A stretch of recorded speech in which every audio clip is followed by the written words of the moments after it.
Vamos mergulhar direto nisso. Hoje a gente vai transformar narrativas complexas em uma jornada visual bem clara e direta. O foco da nossa análise? Uma das tradições mais ricas e, francamente, mais enigmáticas aqui da América do Sul. A gente vai embarcar agora mesmo numa viagem lá para o coração do cosmos Guarani, para desvendar uma criatura que, olha, desafia qualquer classificação lógica que a ciência moderna tentaria impor. É hora de conhecer um ser que simplesmente une dois universos completamente diferentes.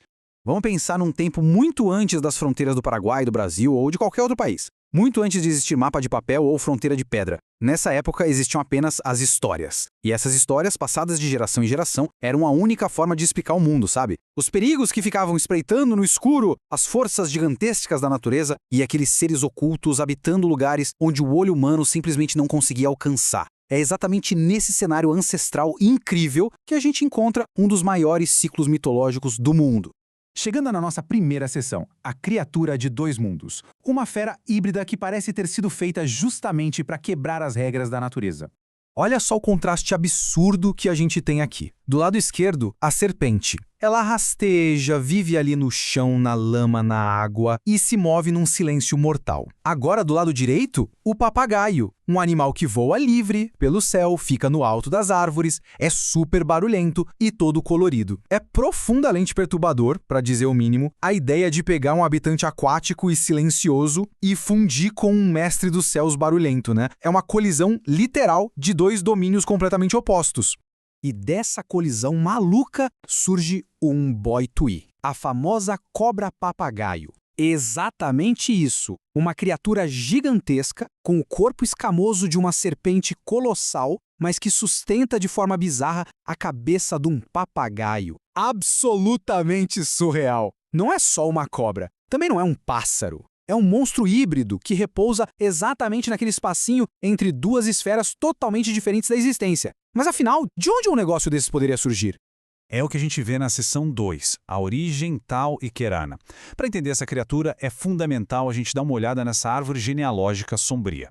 Aqui, a dualidade das forças primordiais fica muito clara. Nas versões mais tradicionais da mitologia guarani, rola um embate super pesado. De um lado, a gente tem Tal, uma entidade muito ligada à escuridão, à força bruta e ao mal. Do outro, Querana, uma jovem que passava a maior parte do tempo dormindo. O problema é que Tal fica completamente obcecado por ela. E para conseguir o que queria, acontece uma batalha espiritual gigantesca, onde Tal derrota Angatupiri, o espírito do bem. A luz perde, as trevas vencem. E ao clamar Querana para si, dessa união, digamos, amaldiçoada, nascem frutos bem assustadores.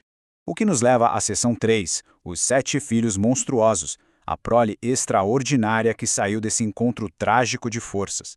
Foram concebidos 7 seres abissais. 7. Primeiro veio o Teujujágua, um lagarto monstruoso. Em segundo, o grande foco da nossa análise, o Umboituí. E aí a lista segue com Monhai, Jazijaterê, Curupi, Auaô e o temível Luizon. É muito fascinante perceber que o Umboituí não é um monstrinho isolado e sem contexto, nada disso. Ele é o segundo filho de um panteão sobrenatural enorme, onde cada irmão cuida do seu próprio domínio no mundo.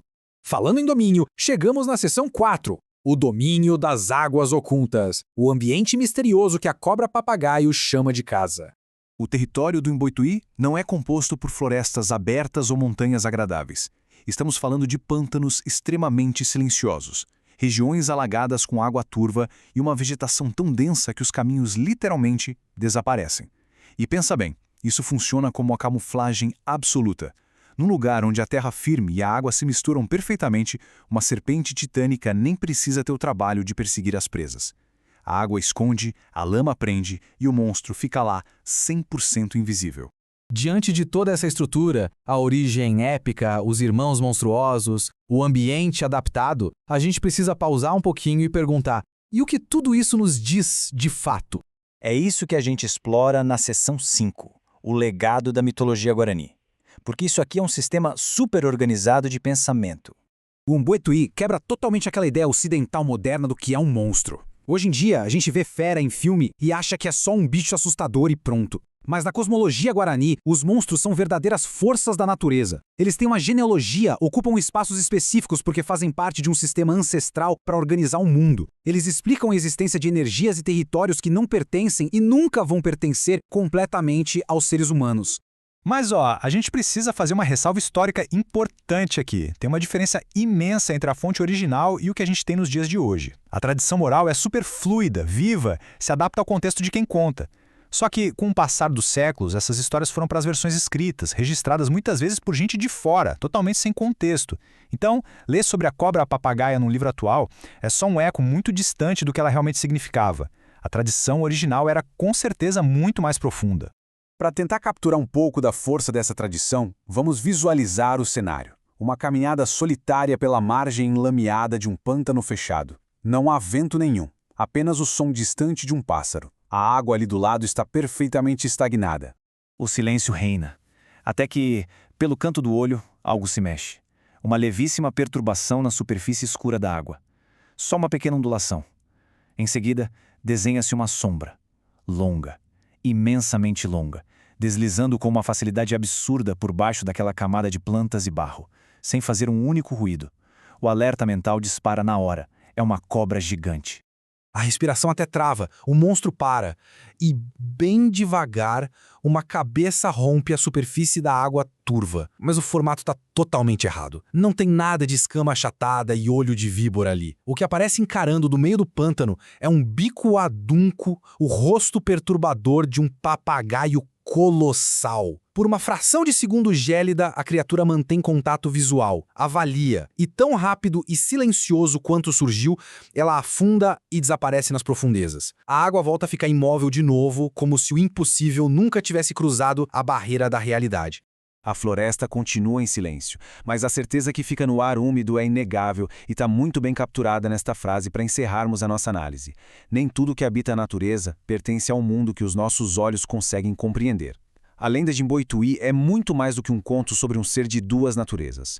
É um baita lembrete das vastas e insondáveis forças que orquestram o cosmos guarani e que existem logo ali, a 1 milímetro daquilo que a gente chama de realidade. Então fica o convite para refletir. Que outros mistérios será que aguardam nas sombras daquilo que a gente julga conhecer? Valeu por nos acompanhar em mais essa jornada.